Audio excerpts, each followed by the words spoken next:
చూస్తున్నాం పశ్చిమాసియాలో మరోసారి ఉద్రిక్తతలు నెలకొన్నాయి. యుఎస్ ఇరాన్ పరస్పరంగా దాడులు చేస్తూ ఉన్నాయి. అల్లకల్లమైన వాతావరణం నెలకొంది.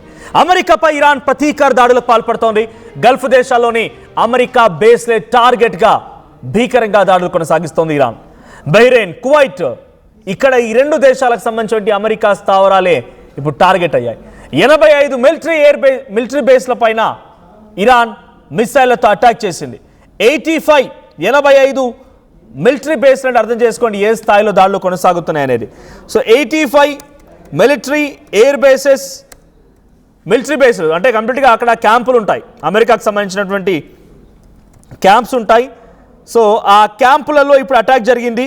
సో ఇప్పుడు అటాక్ సంబంధించిన నేపథ్యంలో మరోసారి ఉద్రిక్తత వాతావరణం పెరిగిపోయింది. ఇరాన్ దాడులతో కువైట్లో ఎమర్జెన్సీ ప్రకటించారు. హార్ముజ్లో మళ్ళీ కమర్షియల్ షిప్ల పైన కూడా దాడులకి కౌంటర్గా ఇరాన్ వైమానిక రక్షణ కోస్టల్ నిఘా వ్యవస్థలపైన యుఎస్ ఎయిర్ స్ట్రైక్స్ పాల్పడింది. అమెరికా దాడులకి ప్రతీకారంగా కువైట్, బహ్రెయిన్లోని అమెరికా బేస్లపై క్షిపణుల దాడి కూడా కొనసాగుతోంది. డ్రోన్లతో విరుచుకుపడుతోంది ఇరాన్. ఇక బుషేర్లో అమెరికా అత్యాధునిక డ్రోన్ MQ-9ను కూల్చివేశారు. కాల్పుల విరమణ ఒప్పందాన్ని అమెరికా ఉల్లంఘించిందని IRGC చెప్తోంది. అమెరికాపై ఇరాన్ స్పీకర్ గాలిబఫ్ మండిపడ్డారు. ఇక బెదిరింపులు, వేధింపులు కాలం ముగిసింది, ఇక మేము ఎవ్వరికీ తలవంచమని చెప్పి గాలిబఫ్ అంటున్నారు. ఇక అమెరికా ఎంత ఒత్తిడి చేసినా తగ్గేదే లేదంటున్నారు.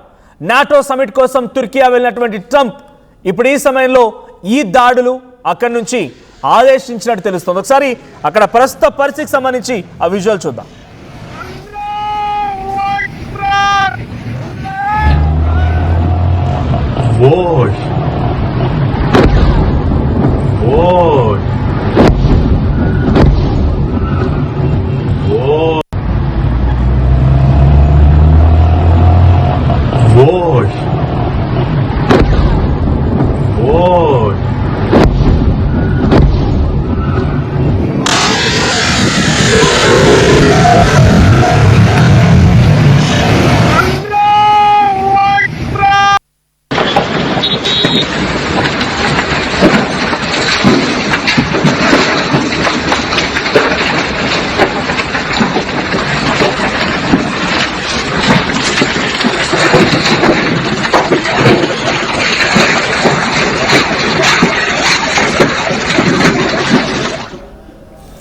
Right.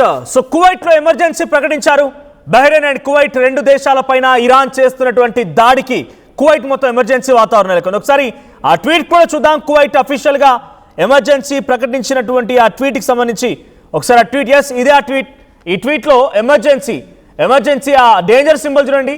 The general staff of the Kuwaiti armed forces confirms that any explosion that may be heard are the result of air defence systems intercepting hostiles target. The public is urged to adhere to safety and security instructions issued by the relevant authorities. So Kuwait Air Defense are currently responding to the hostile missiles and drone threats. అటువైపు నుంచి వచ్చేటువంటి ఆ డ్రోన్స్ని పూర్తిగా కూడా మేము తిప్పికొడుతున్నాము. ఆ తిప్పికొట్టే క్రమంలోనే ఇప్పుడు మీకు బ్లాస్ట్ల శబ్దం వినిపించవచ్చు, భారీ ఆ నిప్పు రవ్వలు కూడా కనిపించవచ్చు. సో జాగ్రత్తగా ఉండండి, తక్షణమే సురక్షిత ప్రాంతాలకు వెళ్ళండి అనేది కువైట్ ఎయిర్ డిఫెన్సెస్ సంబంధించినటువంటి ఒక కీలక ప్రకటన ఇది. సో బహ్రెయిన్లో దాడులు జరుగుతున్న 85 మిలిటరీ క్యాంప్స్ అంటే అక్కడ సిచ్యువేషన్ ఏ స్థాయిలో ఉందో అర్థమవుతోంది. సో ఆ 85 మిలిటరీ క్యాంప్స్ పైన ప్రెసెంట్ ఇరాన్ దాడి చేస్తూ ఉంటే అమెరికా అధ్యక్షుడు డొనాల్డ్ ట్రంప్ కూడా తిరిగి ప్రతిస్పందన చేయమని కూడా ఆయన ప్రెసెంట్ టర్కీలో ఉన్నారు. టర్కీలో ఆయన ఒక నాటో మీటింగ్లో అటెండ్ అవుతున్నారు. సో ఆ నాటో మీటింగ్లో అటెండ్ అవుతూనే డొనాల్డ్ ట్రంప్ అక్కడి నుంచి ఆదేశాలు జారీ చేసినట్టు తెలుస్తోంది. సో ఇంకా సిచ్యువేషన్ మాత్రం రోజు రోజుకి ఎక్స్ట్రీమ్గా మారుతోంది. సో ఒకసారి మనం ట్వీట్ చూస్తున్నాం. గాలిబఫ్ ఆయన ప్రెసెంట్ ఇరానియన్ స్పీకర్, ఆయన ఏం చెప్తున్నారు? Major MOU violation by US. కాల్పుల విరమణకు సంబంధించి ఆ ఉల్లంఘన జరిగింది అనేది ఆయన మెన్షన్ చేశారు. Violating Iranian adjustments in the strait, persistent threats of further strikes, reinstating oil sanctions, attacks on southern Iran, continued Zionist aggression on Iran. The era of bullying and extortion is over. It leads nowhere. We don't fold. So present ఆయన చెప్తున్న మాట ఏంటి అని అంటే, అక్కడ జరిగేటువంటి దాడి కంప్లీట్గా మమ్మల్ని భయపెట్టడానికి, మమ్మల్ని అనగదొక్కడానికి, కానీ దిస్ బుల్లింగ్, అనగదొక్కే ప్రయత్నం, ఎక్స్టార్షన్, మమ్మల్ని పూర్తిగా లూటీ చేసే ప్రయత్నం చేస్తే ఎట్టి పరిస్థితుల్లో ఊరుకునేదే లేదు అనేది ఆయన చెప్తున్న మాట.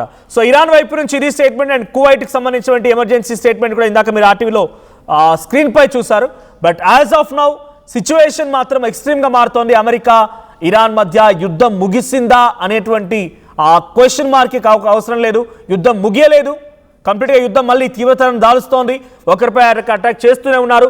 స్ట్రైట్ ఆఫ్ హార్మూజ్ దగ్గర ఎప్పుడైతే ఇరాన్ మొదటగా 2 నౌకల్ని, ఆయిల్ షిప్స్ని పేల్చేసిందో, ఆ తర్వాత నుంచి అమెరికా కూడా రిటిలియేట్ చేయడం మొదలుపెట్టింది.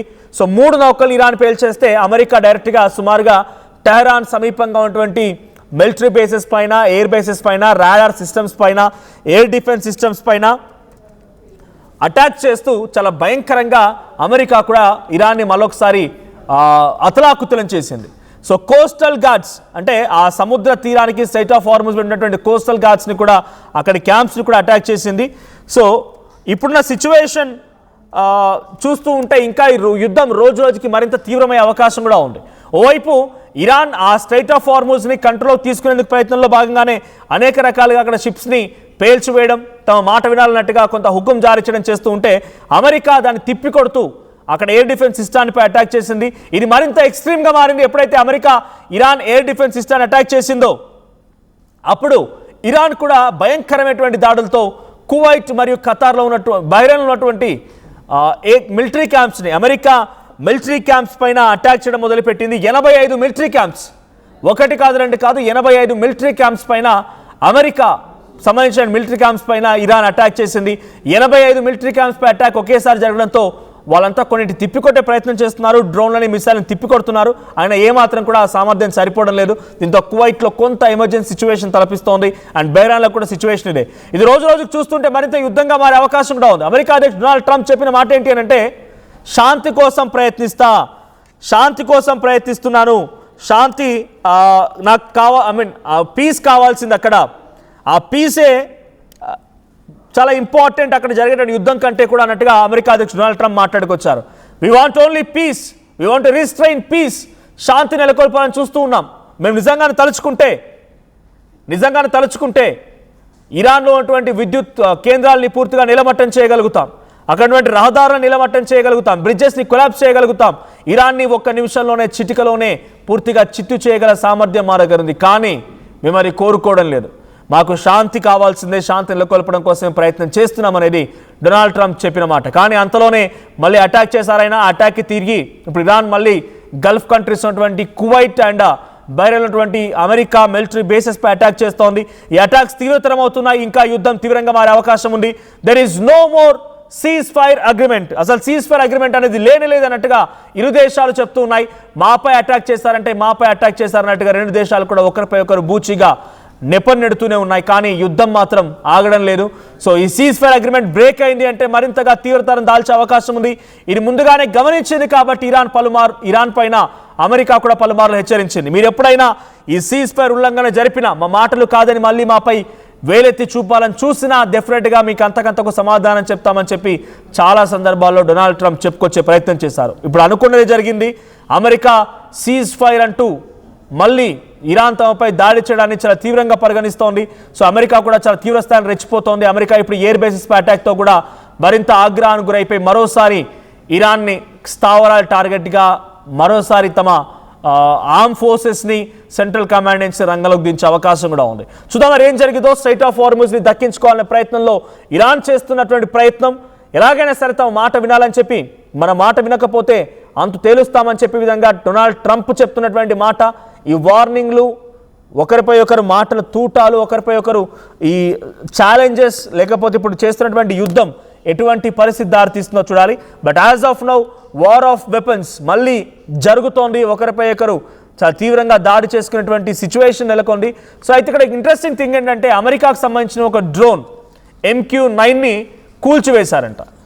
సో ఈ చాలా కీలకమైన డ్రోన్ ఇది, అమెరికాకు సంబంధించింది.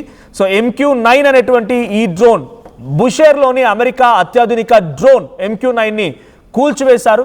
అయితే కాల్పుల విరమణకు సంబంధించినటువంటి ఒప్పందాన్ని పూర్తిగా బ్రేక్ చేశారనేది గాలిబఫ్ వార్నింగ్ ద్వారా మరోసారి అర్థమవుతోంది. మీరు సైలెంట్గా ఉండమంటే, మమ్మల్ని అణగదొక్కుదామంటే, మమ్మల్ని సప్రెస్ చేస్తామంటే ఊరుకునే ప్రసక్తే లేదు, మేము కూడా సిద్ధంగా ఉన్నామని ఒక స్టేట్మెంట్ని గాలిబఫ్ పాస్ చేశారు.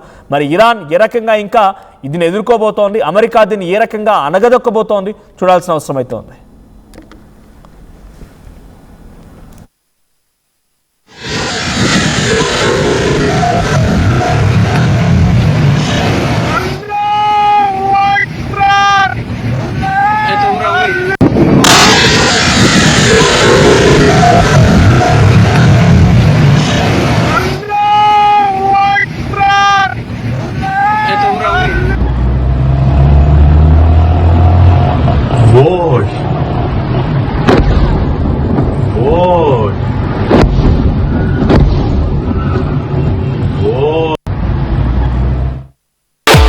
At KL Lake, you have the freedom to choose the subjects that fuel the engineering.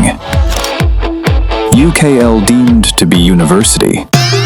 I'm Rishabh, a digital marketing strategist and a football player. I refuse to be one. At Anurag University, be everyone you dream to be.